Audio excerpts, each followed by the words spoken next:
Kilo Shella, good people, I hope you're all doing well. So today I'm going to be telling you why I'm never, ever dieting again. And maybe you shouldn't be either. So if you're anything like me, since you were like a teenager, maybe even younger these days, you have had some degree of body dysmorphia where you look in the mirror and you don't like what you see. You constantly compare yourself to other people and you just feel that you don't measure up. This person is skinnier, this person has a better shape, this person has better skin, this person has one thing or the other, especially when it comes to our weight. And that's extremely unhealthy and something that we really need to talk about. Constantly having that kind of internal dialogue is basically being in an abusive relationship with yourself. And with any abusive relationship, the psychological toll it takes on your body also has its physical manifestations. And so these feelings of guilt and deprivation and self-loathing may actually be affecting your health goals. A lot of this is actually aggravated by diet culture. And before I go forward, I'm going to just define what I mean by diet in this instance. So any unnaturally restrictive way of eating that deprives you of food in general or certain food groups in particular in any extreme way is what I mean by diet in this conversation. Now, the main reason most of us diet is extremely superficial. Let's face it, you want to be able to see your best friends and they'll be like, yes, bitch, what have you been up to? Nowadays, even not just in terms of diet, we're chasing after so many accolades and so many external forms of validation that we really need to liberate ourselves from. Ironically, because of how much it takes to get there, a lot of us just end up with the psychological damage of telling ourselves one day I'll be like this, or I wish I could be like this, as opposed to actually doing any work to get to that stage. And you also have to ask yourself, like, why? If that is what you kind of peg as your motivating factor, it's clearly not motivating you. So how about we reverse that mentality, and instead of thinking about the superficial before the health and the internal, we should flip it on its head and start thinking about our health first, and the other stuff will fall into place. Okay, before I get into the depths of the video, disclaimer time.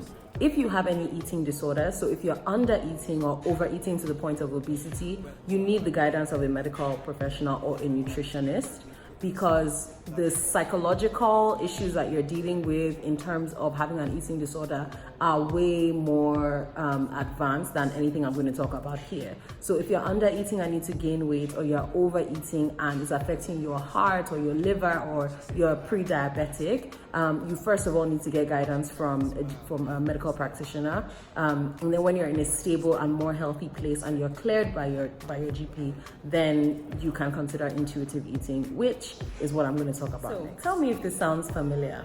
Tomorrow is on. No carbs, no sugar. I'm only drinking tea. 10 days out of the 7 days in the week, I'm going to the gym.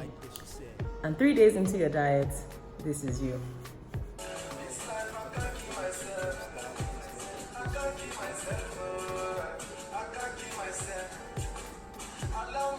And that is usually followed by the crash, where you hate yourself and you do the same declarations, and tomorrow again is tea and it's no carbs, it's no sugar, and it's blah blah blah, and you're constantly going through this loop and ending up back at square one. This is happening because you're focusing on your mind and trying to psych yourself into what you should be doing, as opposed to actually listening to your body, and listening to your body for what it needs, not what you want, but what it actually needs at any given point in time. I'm going to describe two types of hunger that we really need to familiarize ourselves with. There's emotional hunger and physical hunger. Emotional hunger is what a lot of us have sort of cultivated throughout our lives, and that is responding to feelings of sadness, loneliness, boredom, and even habit. You feel that you're fulfilling your hunger, but really you're kind of feeding your emotions. And then there's physical hunger, which is real hunger, which is your body sending you signals that it needs certain nutrients. And what we need to do when it comes to intuitive eating is go back to basics and actually understand what those internal cues are that our body is sending us for what it needs. When we diet, what we're interacting with is emotional hunger, not physical hunger. This means that much like in an abusive relationship, we're constantly trying to feed our mind lies to keep us in the system. Lies like, I'm never gonna eat sugar again. In 3 weeks, I know I'm gonna be looking like Kim Kardashian. No.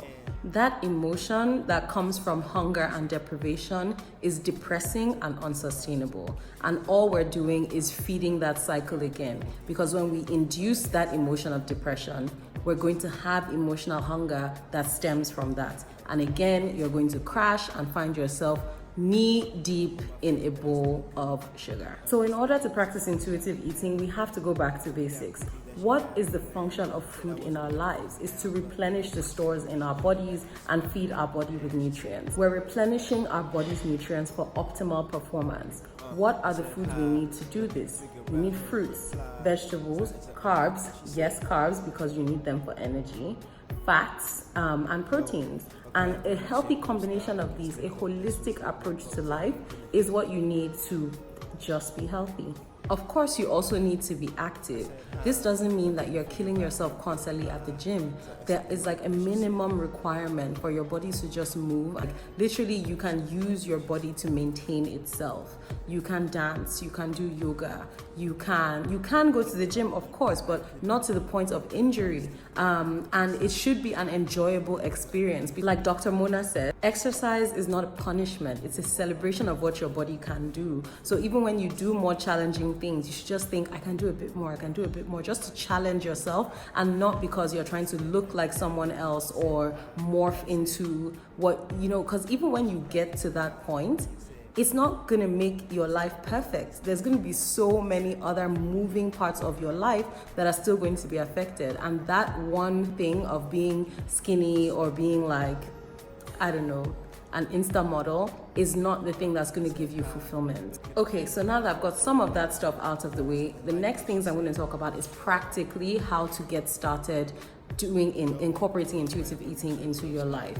Now, to be honest, when you first start, it's difficult because, like I said, you're basically restoring to factory settings, which is not as easy as on an iPhone, but still, you're going back to basics, and it requires a lot of reorientation of your mind and teaching your mind to respond to the internal cues of your body as opposed to external cues. External cues don't always have to do with like ads or other people. In that phase, when you're just about to start, your taste buds are an external cue because you're just like, yum, yum, yum, yum, yum. Like, I want a big fat juicy burger with like American cheese and, whatever. Like your taste buds are also that external cue because you're just thinking about how amazing something's going to taste in your mouth, but not thinking about if it contains the nutrients that your body needs or wants. So that's one thing that you have to think about. So after watching this video, don't just go, okay, from this moment, I'm now intuitively eating, and then no, it takes a little bit more than that to get started because, as I mentioned in my previous video, top 3 tips for starting a healthy lifestyle, you have to plan. Like you have to plan the changes that you want to make. You have to start understanding what food, basically how to eat better. And by better, what I mean is actually understanding what effect different foods have in your body. Carbohydrates give you the sugar that you need for your brain function and just your body function in general. Proteins are very good or very important actually for muscle repair. So when you understand the different food groups, then you can understand what it is that your body needs, so that when you receive internal cues, you start to understand what you need to feed your body. So the other thing to pay attention to with intuitive eating is your hunger gradient. And that gradient runs from 1 to 10.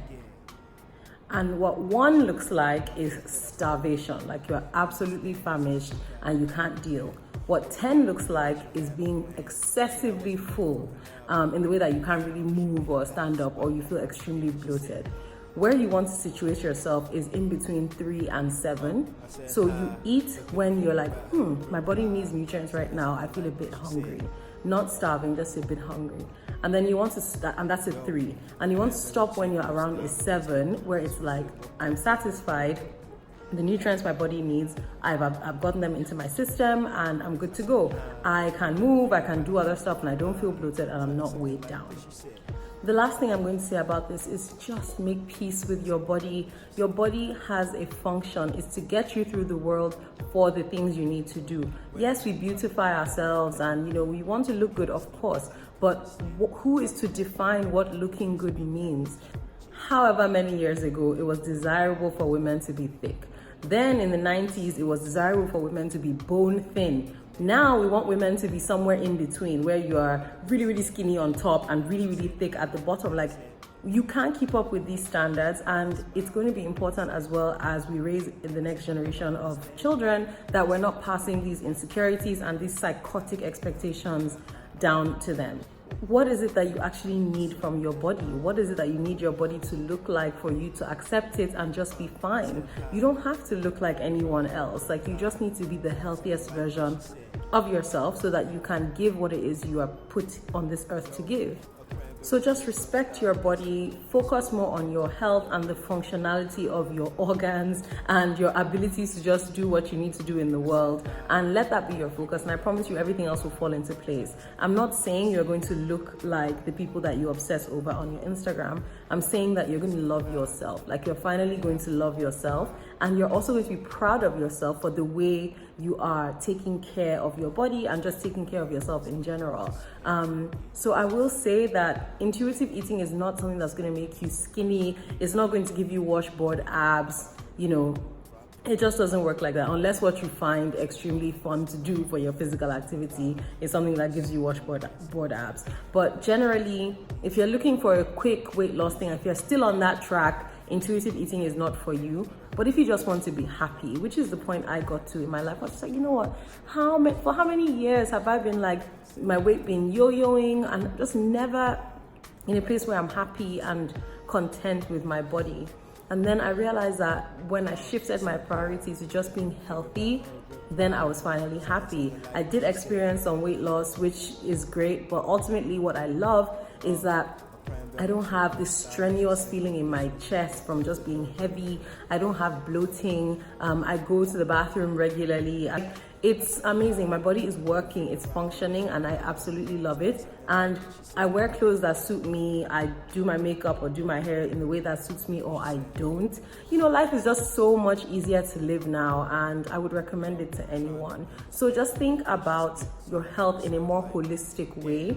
The other thing I would say more specifically is that you need to understand that one meal or one snack does not does not shape your health. You have to have a holistic approach to this thing. So in general, are you getting enough vegetables, enough fruit, enough of your carbs and your proteins and your fats? Are you getting enough of everything that your body actually needs to be healthy? That's it for this video. I'm sorry if the lights changed from the beginning to the end.